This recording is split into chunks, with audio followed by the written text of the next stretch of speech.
first watched the VINwiki videos about their cannonball runs, and I just loved it.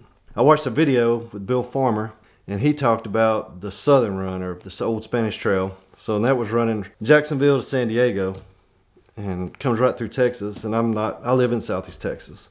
So I said, that would be perfect for me, you know. If I don't like the run, or it's going terrible, or I'm just slow, or whatever, I can just turn up at the house, and I'm just about 20 miles from the house, so just go home and call it a day and just leave it to the crazy guys to do the cannonballing. When Bill Farmer did the run, at the end of the video, he said, like, it could be done in 24 hours across the country. So that set in my mind, it's like, now that would be pretty cool to be able to run across the country in 24 hours. I've talked to Christopher Michaels a few years before.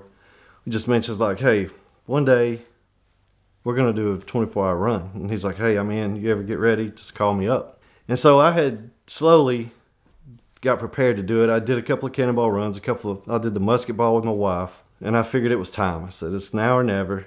Somebody's going to do it before I get a chance to do it. And I had a shutdown at work that was going on in September. So I called Christopher Michaels, and I said, look, it's got to be done in August. Are you available? So thankfully he was. So we got together, we talked. We said, well, we got to come up with a third. So who's our third? So we kind of went through the list of people who we could trust to do something like this. We settled on Rob Spectre. He is a good dude. We did a couple of runs together, and me and him hit it off real well. And he's fast. We did the Alabama Hammer earlier this year, and we ended up tying the exact same time. So I said, hey, he's fast enough, you know. We got him, and he was in. Of course, Christopher and I, we're kind of old souls, like minimal technology. We're just, give me a radar detector, running some ways, and we're just going to try it, you know, see what happens. And so Rob steps in, and he makes spreadsheets, and he gets a mission control system set up, and these guys are just awesome. And at first I was just like, that's just too many people involved in the run. Like, let's just do it, just us. And he's like, no, this really is going to help. So I was like, okay, let's do it. So he puts a team together, and it was neat when he was just telling us about the guys. He was just like, this guy's a hacker, and this guy can hack into any road cameras you need, stuff like that. So I was like, okay, that's fine. So we got it all settled up. We come up with a date. My car was a 2017 Chevrolet SS. It's black. It has the Holden badges. I had a Camaro. It was fast enough to do the run, but I was like, if you pass somebody at speed in a Camaro, immediately they know it's a Camaro. So there's no, like, gray Camaro coming through, so you're pegged. So at first I was looking at Chevy Caprices, the cop cars, and I was like, that's a good platform. LS motor, 6L80, we're good to go. But I was thinking, you know, if we do beat this record, do I really want to hang on to a car? Because I probably want to hang on to the car after we break the record. So I was like, do I really want to keep a car that's peed in and puked in the back seat, you know? So I said, well, let me look at it some more. So I ended up looking up a Chevy SS. It's about like a Malibu. It's a four-door sedan, but it has an LS3. And I looked all over, and I had to go to Pueblo, Colorado to get a manual. I wanted to get a manual because it's kind of a unicorn. So me and my wife, we flew out to Pueblo, Colorado, picked up the car, drove it back home. On the way home, I said, this is the car. This is nice. And, you know, stopping at gas stations, they're like, what is that? Like, it's got a V8 and it sounds good. So when I got it home, there was a tick in the motor. And I was thinking, oh, man, maybe like a roller rocker messed up and the little pinion bearings fell into the motor or something. I said, it's easy fix, nothing big deal. So I got one of my friends to look it up. And he said the camshaft was actually chipped. So I said, well, looks like we're doing a cam. So I ended up calling Texas Speed and Performance, and we got the whole parts list of getting a cam swap done. And buddy of mine, he swapped it out for me. So the car, you know, I had a little extra horsepower. So the car has been lowered. It's got the mag ride suspension. It's been lowered a little bit. It's just the factory wheels. The car's set up. I ended up putting a 22-gallon fuel cell in the trunk, plumbed it into the main tank. I had laser jammers that I had been using on my Chevelle, and I was like, do I really want to, because it was kind of a quick trip decision. I was like, look, we're going in like 2 weeks. So I was like, do I really want to mess with the wire, because I'm doing a bunch of work? And I was like, I'm going to pass on the laser jammer, because I've did a couple of runs and I've never get hit with a laser. So that's like insurance, I guess, for something that's never going to happen, or you're never going to reap the benefits of, I don't know. So I opted not to put the laser jammers on the car. We ran Uniden radar detector R8, running Waze, highway radar, and I figured that was good. So I ended up driving out to Jacksonville. Christopher and Rob came in, so we stayed a day. So the back seat, Rob hooked all his computers up. Looked like the Bat Cave or something. It was wild back there. Our plan was Saturday morning at 12:01, we're going to take off, and we're going to try to get to California in 24 hours, which would be 9 o'clock California time. So we take off. We get down to about 3/8 of a tank. So I kick on the auxiliary fuel pump, chugging along, and the gauge is still falling. I'm like, oh no, what's going on? So, of course, I try the things. I try to slow down a little bit. Maybe it's just not keeping up with the car because we were moving pretty decently. And it wasn't keeping up. Gas gauge kept falling. So we get down to the gas light on. The auxiliary fuel pump's been on for about an hour now, just trying to pump some fuel in there. We pulled into a gas station. I said, let's just fill it up, see what happens. So we got the gas pump going, put it in the auxiliary tank, and the pump had been pumping for an hour, and it only pumped 6 gallons into the main tank. So I'm like, let's just fill everything up, get back on the road, try it again. I'm not one to give up easily on a record. So we took off again, same thing, pump wouldn't keep up. Rob and Christopher, they talked me, and it's like, look, let's just stop. We're not going to be able to break the record doing like this.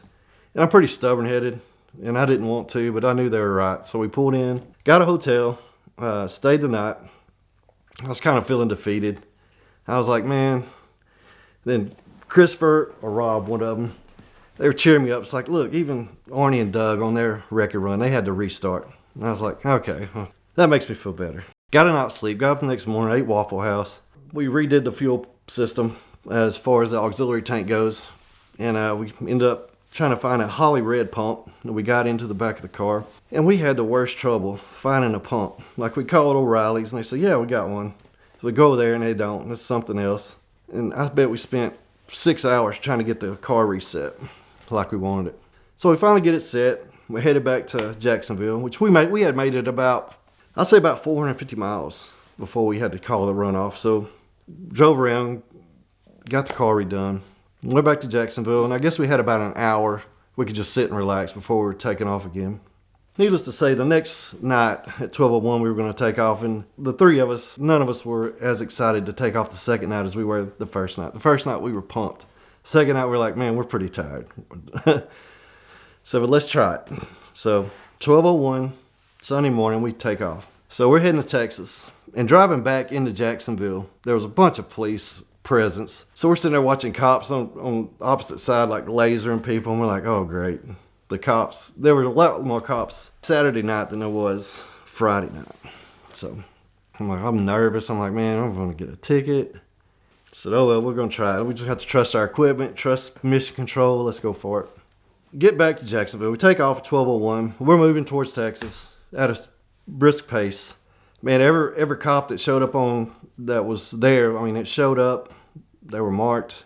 So everything was good. Mission control, they kept us lined out on what was ahead of us. And I think we pulled into Texas from Jacksonville on the beach in 6 hours and 51 minutes. If you do the math, that's like 114 mile an hour average all the way across the East Coast. So then we hit Texas.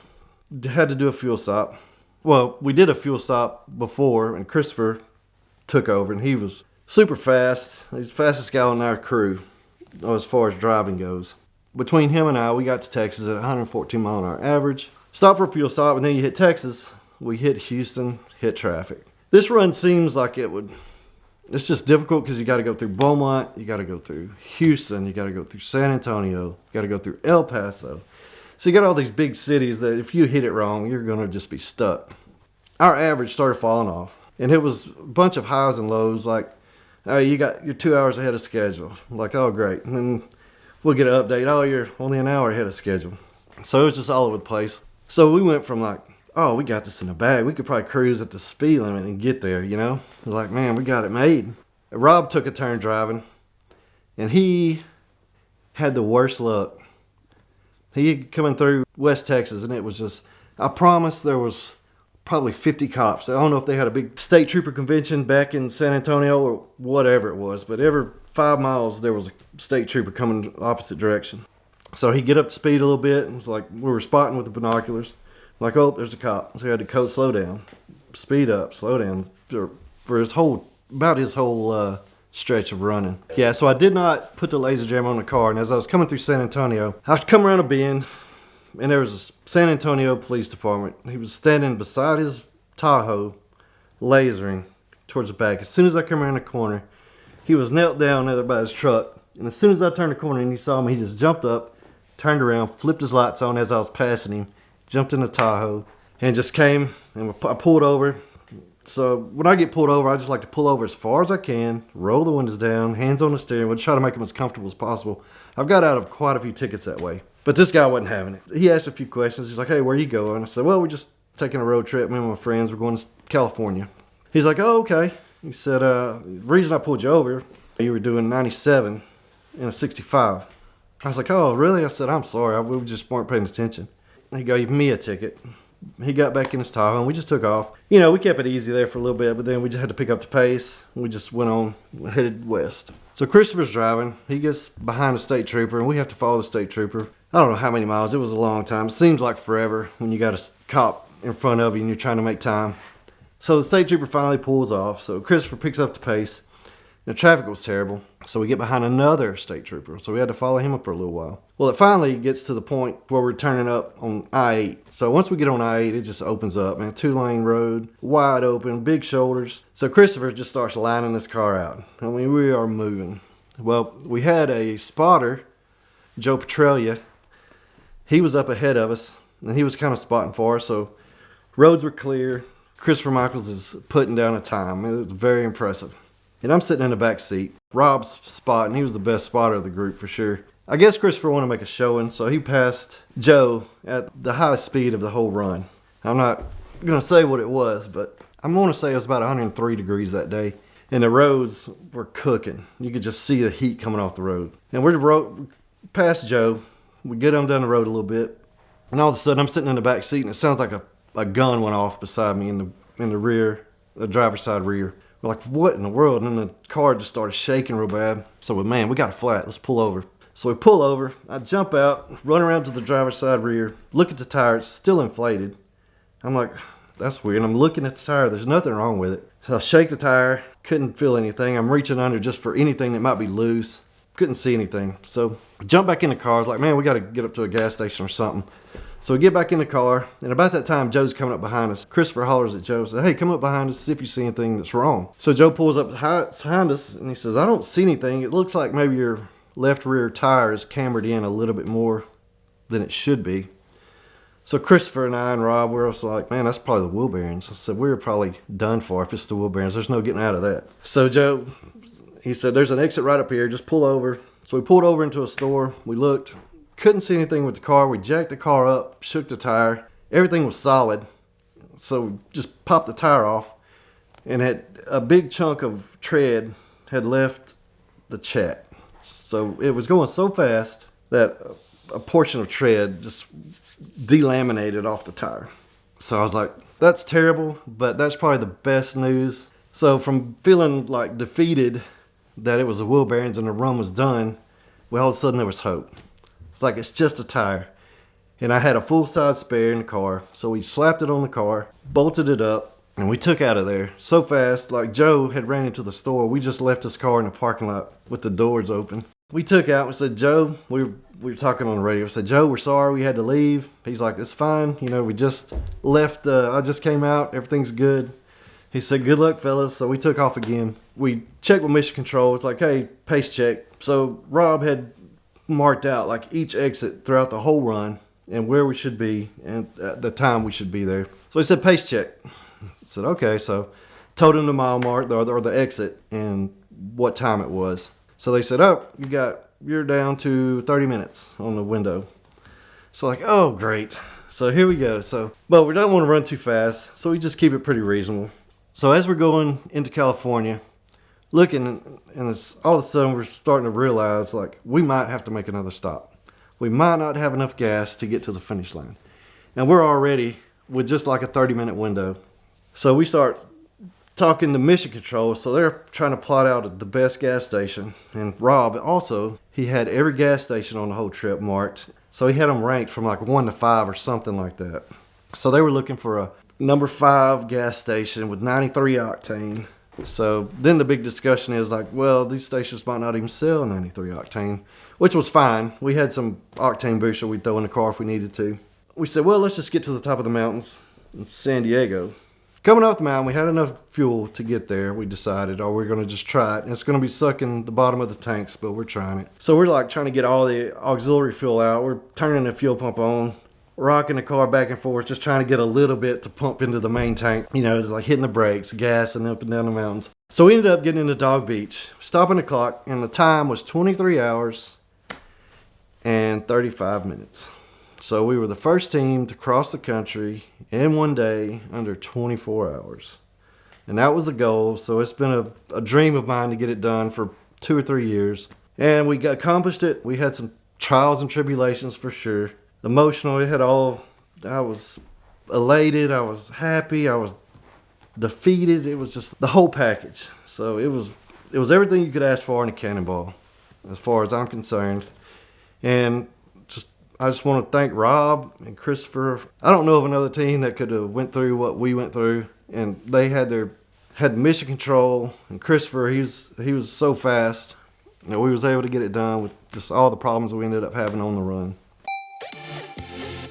When you're buying a pre-owned car, it is critical to get a professional mechanic to inspect it every time. And so the Lemon Squad is the easiest way to do that and the most affordable. Generally within 24 or 48 hours, they can get somebody on site anywhere in the country with their nationwide network of trained professional mechanics that are going to give you a ton of pictures and a full report of exactly what's going on with this car. It's a great way to avoid scams, and it's a great way to get a very clear picture of the car that you're buying, and this ammunition can make you the shrewdest negotiator of all. It also makes the drive home a whole lot easier and keeps a little bit more money in your pocket, and I know that you'll love the results from the Lemon Squad. So check them out now at the link in the description below for a special discount and to make sure that you're buying the car that you think you are.